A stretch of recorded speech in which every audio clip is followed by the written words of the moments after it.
Hello, আসসালামু আলাইকুম। ওয়ালাইকুম আসসালাম। কে বলছেন? জি, আমি প্রিয়া বলছিলাম। প্রিয়া, কেমন আছেন আপনি? ভালো আছেন প্রিয়া? জি ভাইয়া, ভালো আছি। আপনারা ভালো আছেন?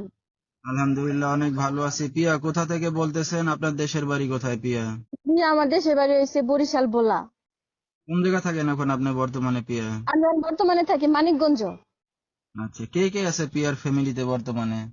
আমার ফ্যামিলিতে আমার একটা মেয়ে আছে আর আমি আছি। মেয়েটা আমার হাজবেন্ড নিয়ে গেছে গা। আমি একাই থাকি এখন বর্তমানে।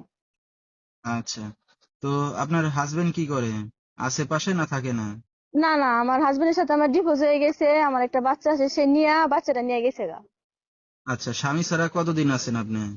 আমার স্বামী স্যার আজকে আমি আপনার 6 বছর। আচ্ছা, তো দর্শক শুনতে থাকুন আজকে প্রিয়ার জীবনের গল্পগুলো ধৈর্য সহকারে ফুল ভিডিওটি দেখলে মোবাইল নাম্বার পেয়ে যাবেন, হুম। সরাসরি যোগাযোগ করতে পারবেন প্রিয়ার সাথে। তো প্রিয়া, আপনার বাবা মা ভাই বোন আছে কেউ?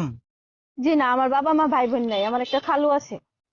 আচ্ছা আচ্ছা, তো বিয়েটা কি নিজে একাই করছিলেন না আপনার খালু দেখে শুনে দিছিল? আমার খালু দেখে শুনে দিছিল। আচ্ছা, তো দেখাশোনার বিয়ে নিজে একা করলে তাও তো একটা কথা ছিল। তো দেখে শুনে দেয় নাই? স্বামী ভালো ছিল না নাকি? ছিল কিনা আমি তো তার জানি না। আমি যেহেতু আমার মা বাবা নাই, খালুর কাছে খালার কাছে ছিলাম, এখন তারা বোঝা মনে করে দিয়ে দিছে, একটা নেশা করে রাতে তুলে দিছে। আচ্ছা আচ্ছা, তো অনেক দিন যাবত একা আছেন। তো আপনার স্বামী তো ফেলে গেছে বললেন 6 বছর। তো জি। এখন বাকি জীবন কি একাই থাকবেন? ভবিষ্যতে কি চিন্তা ভাবনা আছে? ভবিষ্যতে চিন্তা ভাবনা আছে ভাই, ভালো একটা মানুষের সৎ তালাশ আছে। আর যেহেতু আমি টুকটাক কাজ কাম করি, তো সেও যদি আমার পাশে থেকে আমার একটু হেল্প সহযোগিতা করে তাহলে কাজ করতে কোনো অসুবিধা হবে না। স্বামী স্ত্রী ঘরে বাইরে কাজ করে কিন্তু সংসার চালা যায়।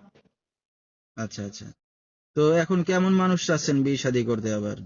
যেমনই হোক তাতে আমার কোনো সমস্যা না, কারণ আমার যেহেতু বিবাহিত, আমি আমার একটা মেয়ে আছে, আমি তো আর অনবিবাহিত ছেলে পাবো না। তো বিবাহিত হোক তাতে আমার কোনো সমস্যা নাই, যেন আমার ভরণ পোষণটা ঠিক মতো চালায় আর আমার পাশে যেন দাঁড়ায়। আচ্ছা, মানে দায়িত্ব নিয়ে এখন যে চাইবে এমন একটা মানুষ পাইলে বিয়ে শাদী করবেন, সে যেমনই হোক সমস্যা নাই তো? না। জি জি জি। আচ্ছা, তো দর্শক ভাইরা আপনার সাথে এখন কিভাবে যোগাযোগ করবে প্রিয়া?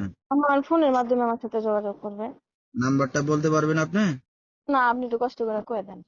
আচ্ছা, তো দর্শক আমরা শুনতেছিলাম প্রিয়ার জীবনের গল্পগুলো। যেহেতু বাবা মা ভাই বোন কেউই নাই, এতিমই বলতে গেলে। বিয়ের পরে স্বামী ফেলে চলে গেছে, 6 বছর একা আছে। তো কেউ যদি তার দায়িত্ব নিতে চান বা বিয়ে শাদী করতে চান, এই নাম্বারে যোগাযোগ করলে প্রিয়াকে পেয়ে যাবেন। 01346658960, এই নাম্বারটাই হলো প্রিয়ার।